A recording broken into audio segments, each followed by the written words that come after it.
अस्सलामुअलैकुम friends. Drama serial दीवानगी में अब तक आपने देखा कि सुल्तान अपनी बेटी से मिलने के लिए तड़प रहा है, लेकिन नरमीन की वालदा सुल्तान से ये कहकर इनकार कर देती हैं कि तुमने ये हक खो चुके हो।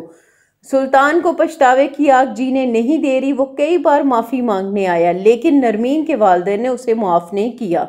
अब तो मुजद्दद दुरानी भी इस दुनिया में नहीं रहे और इस तरह 4 साल भी बीत गए।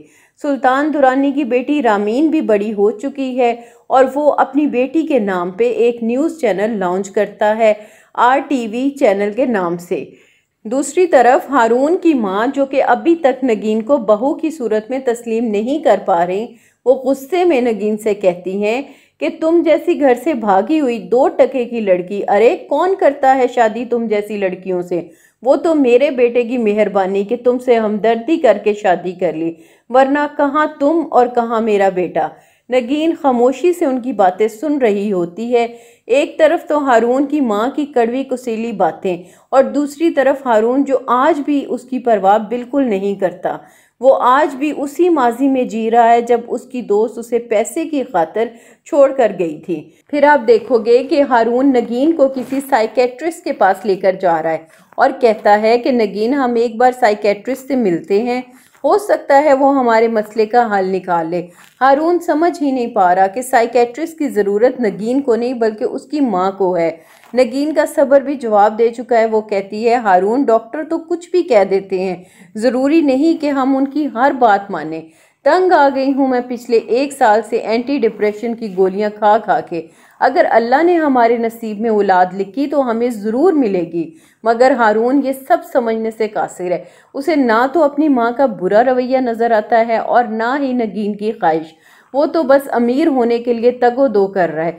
बिलाशुबा वो हर बार नगीन का साथ देता है। जब भी उसकी माँ नगीन के साथ ज्यादती करती है तो वो नगीन की ही साइड लेता है, लेकिन औलाद के बारे में वो अपनी माँ को क्यों नहीं बताता कि नगीन का कोई कसूर नहीं, मुझे ही बच्चे नहीं चाहिए। लेकिन फिर भी वो नगीन से पूछता है कि तुम मेरे साथ खुश तो हो ना। इस पे नगीन कहती है, हारून आपने मुझे तब अपनाया जब सब ने मुझे धुतकार दिया। औरत से मोहब्बत के दावे करने वाले तो बहुत होते हैं, लेकिन उसे इज्जत से अपनी ज़िंदगी में शामिल करने वाला सिर्फ एक होता है और मेरी ज़िंदगी में वो एक आप हैं। लेकिन हारून भी अब थक चुका है।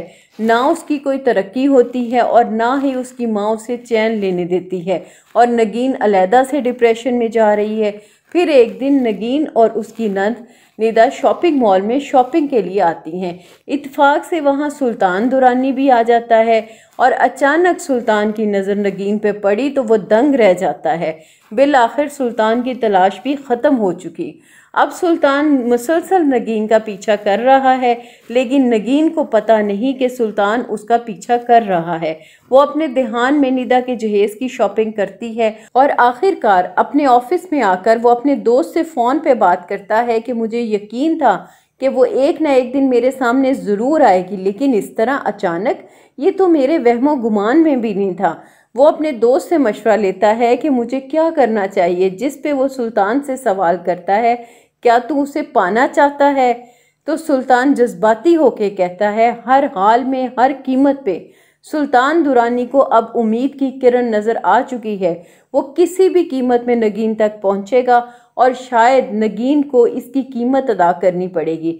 जब सुल्तान हारून को अपने न्यूज़ चैनल में जॉब देगा, डबल तनख्वाह, गाड़ी और बड़ा घर देकर, वो हारून को ख़रीदने की कोशिश करेगा।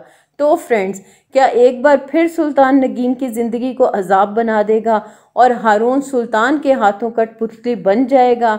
आप भी अपनी राय का इजहार कमेंट करके ज़रूर कीजिएगा।